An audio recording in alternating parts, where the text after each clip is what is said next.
What's up, YouTube? All right, so check this out. Today we're going to talk about certified mail and return receipts.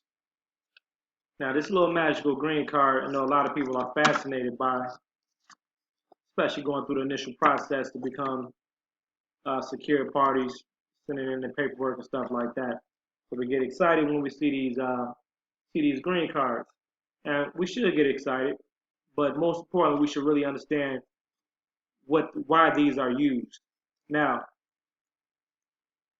when we're sending in certain documents to give acknowledgments and stuff like that for certain cases, let's say like for opening up a treasury account and we get this back. Now, to be honest with you, just because you receive this back doesn't mean that the action has actually taken place that you were expecting or that you would like to take place. That's not to say that it isn't either, but that this card doesn't say that. You see what I mean? Another thing is when we're dealing with certified mail, it usually or most of the time does not come back signed by the person that we actually address the notice to. That's another reason why we can't. It's not a guarantee or proof that something is being done on our behalf or based on the instruction that we have given a certain party. Not to say that it's not being done though. I just want to put that out there. Now, but what this does guarantee do is it gives you insurance. It gives you it gives you proof of delivery and assurance, which is what we need when we're dealing with in contracting. We're contracting with other parties. Now, let's say we're dealing with this applies when we're dealing with any sort of contracting or recontracting because when we're dealing with contracts and contract law, the right to contract is limitless, meaning we can recontract into some things and we can recontract out, and then as a defense mechanism, we can contract a creditor into a new contract that we create and develop. Because we can be involved in a contract that's hindering us, and we're trying to get out of because we accepted a certain offer or a certain bill or a certain debt. So in order to get out of that bill, that debt, or that contract or that offer, we have to we have to send or make a new offer. We send and make a new offer by way of certified mail, unless we're dealing with another method dealing straight with money. We'll get into that in another video. We'll talk about registered mail. Keep that in mind. But as far as the initial basics contracting methods, we will always use certified mail. Now, for the basic stuff, we could just use this. But for some stuff that we really want to, have our I's dots and our T's crossed. We want to use the certified mail and the return receipt. Now, the reason why we're going to use certified mail. Now, this stuff, what I'm about to tell y'all, is not going to be listed right here. But we're going to read some stuff on here that's going to tell us other valuable reasons why we use certified mail. But from me to you, the reason why we will use certified mail as secure parties, well, because we're dealing with our own issues here. We're developing our own contracts and stuff like that. So the certified mail receipt comes with these numbers. Come with 3 sets of numbers. Now, when we go to the post office, they're gonna rip this in half. We're gonna put one of it on the what's name, and then then tear the rest off and they take the other one. Now, well, I'm sorry, they separate this, staple this on the receipt, and then they put this part on the actual package being sent with that barcode. That's important. Now that number and that barcode is important. Now, but another thing is, I don't know if we noticed this, but at the top of the certified mail, the top number can be peeled off. So we take advantage of that as secure party creditors because we're dealing with contracting. And when we're sending in a notice, or a contract or an offer or a counter offer to a creditor, we're going to utilize the certified mail receipt or certified mail tag, and we're going to make this certified mail number the actual contract number for the offer or for the contract. And we're going to just take that and we just stick it on the actual notice, stick it on the actual contract, put it at the top, and right next to it put contract number. You already have it typed out on top of the contract number. You put it right there. You can either do it that way. You can type out the whole contract, however you want to do it. But I use is pull it off, put it right on there, contract number right there. Now that is the official contract number to our counter offer. Now the right to contract is endless.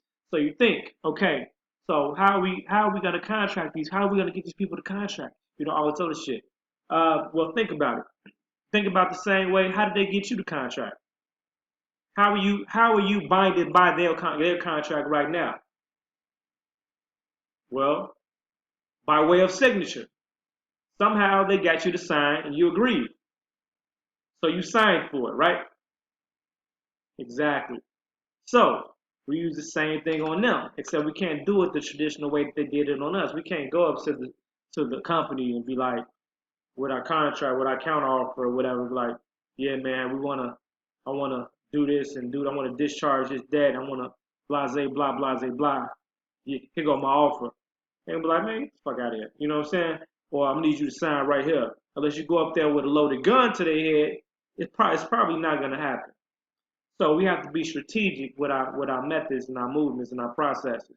And part of being strategic is utilizing one of the most valuable resources that we have as secure parties, which is the post office. The post office is a very powerful resource and asset to our operations as secure parties. All right. Now, because what happens is what? How do we get them to sign? Not by this, right? This is what we need to track the contract and for to have a record of the contract. Because what happens is it's like when they give us that receipt, they're gonna say, yeah, you can go on the website right here and type in this number, and then they'll tell you the time it was delivered. We're gonna need that. So that's proof that it was delivered. So we need that proof of delivery, and we also need this. Now, the whole magic behind this is when we send it in conjunction with this, when the post office guy delivers the mail, not only will they receive the package, now somebody has to sign it, right? And not only do they have to sign for it, because we're utilizing this form 3811, this magical green card comes right back to our inbox, to our private postal box, with a signature. That means they've accepted the contract, they signed for the contract, and we know they've accepted the contract because they signed for the contract, which makes them liable to the terms and conditions in the contract, or makes them liable to have to respond to the contract, which means they can either accept or they can counter, just like we did, because we said that the rules don't change no matter what side of the fence you're on. The right to contract is limitless, so they can recontract as well. They can break the contract, dodge the contract, or not dodge the contract, or counter the contract as well, which is what they do typically, depending on what it is. Now, but we have tangible evidence that the offer has been signed for and accepted. We have tangible evidence. They cannot deny this.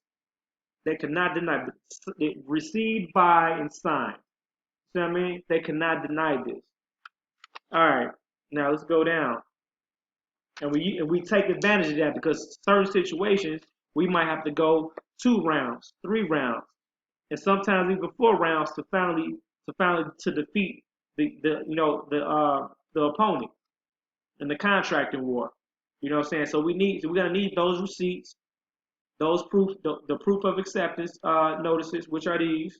We're gonna need those track records of each document the dates that they will receive, because we got to keep, because when we send a second notice, if we gave them 30 days to respond or do this, do that, and they didn't follow instructions, they didn't comply, we have to hit them with the second notice in a timely fashion, or that voids out the contract that we sent.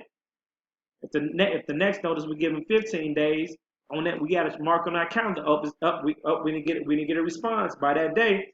It's time to send out that other notice within that, before that 72-hour lapse in between their deadline. You see what I mean? So we can't miss our own deadline. If they miss a deadline, we can't miss a deadline to respond back or to follow up on the counter. If we do that, we got to start over again. Keep that in mind too. So this is a process, and these are processes that we have to pay close attention to, monitor, and execute in a timely fashion in order to be effective. Now, same rules apply. Like I say, if you get a notice back in the mail, you better know what you're looking at, know what you're reading, know how to read it, and know how to respond. Because 9 times out of 10, it's going to be a counter offer. Not for third-party debt.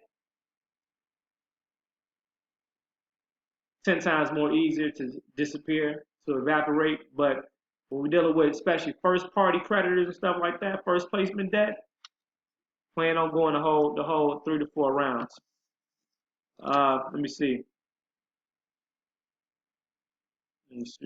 What is certified mail? Certified mail is a special UPS service that provides the person sending the mail piece with an official receipt showing proof that the item was mailed.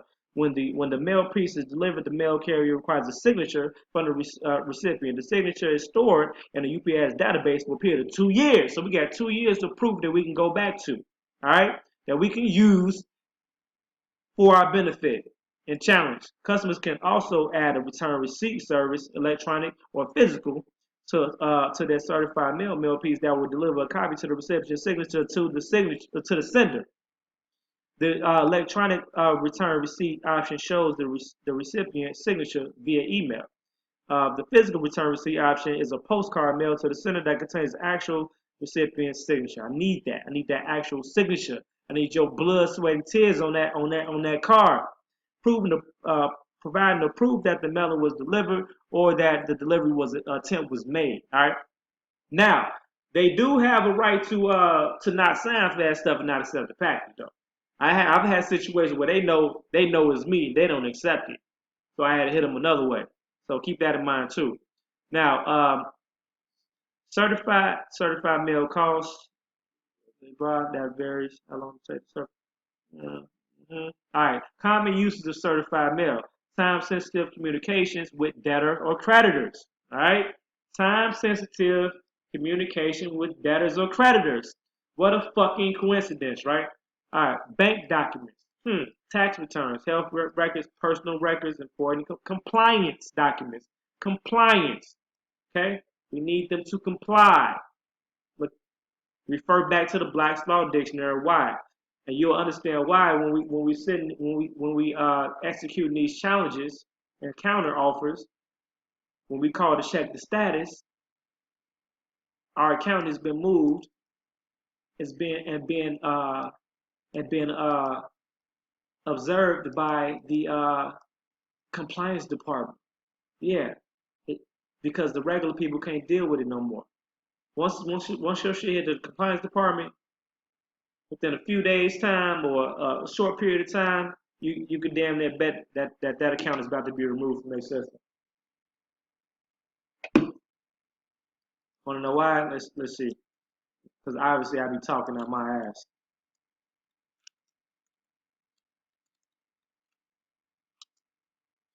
See what to comply means.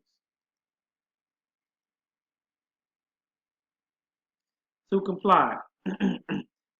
To act or be accordance with wishes, requests, demands, requirements, conditions. To agree. Example. Agree. Sometimes they followed by, they asked him to leave and he complied.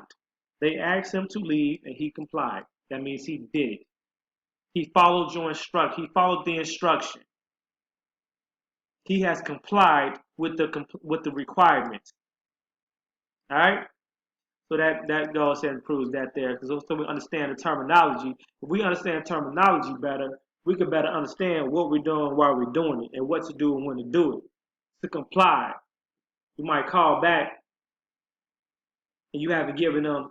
It has a process all the way through. You call back and you say, and the debt is still there, or the account is still there, and you be like, oh, it's in the compliance department, and you get scared, like, oh shit, it didn't work. It's in the compliance department, it's and that, and it's like, you give up, or you get scared and pay the debt off. If it's in the compliance department, it's either going to be two things. If you know your notice was effective and your delivery was effective, either it's going to be removed from the system, or it's going to be pushed to the compliance department. Once it's there, you might as well just sit back. They're complying with whatever demands that you issue them. Simple. What is return receipt? Return receipt is service off. Oh yeah, we already did all that.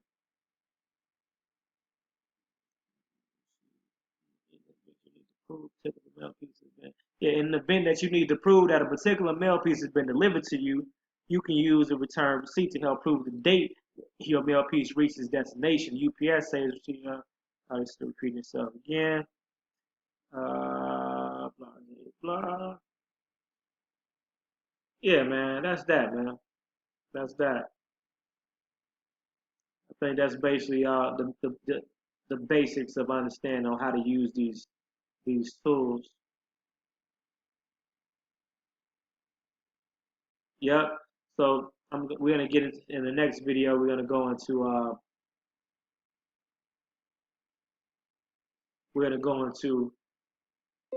registered mail. When and why do we use registered mail? Make sure you join the Hellraiser Legacy by clicking the link below. Join the movement. Get in or stay out. Trolls, what's up? We'll give you more shit that you love and love to hate. More information, more valuable information. Peace out.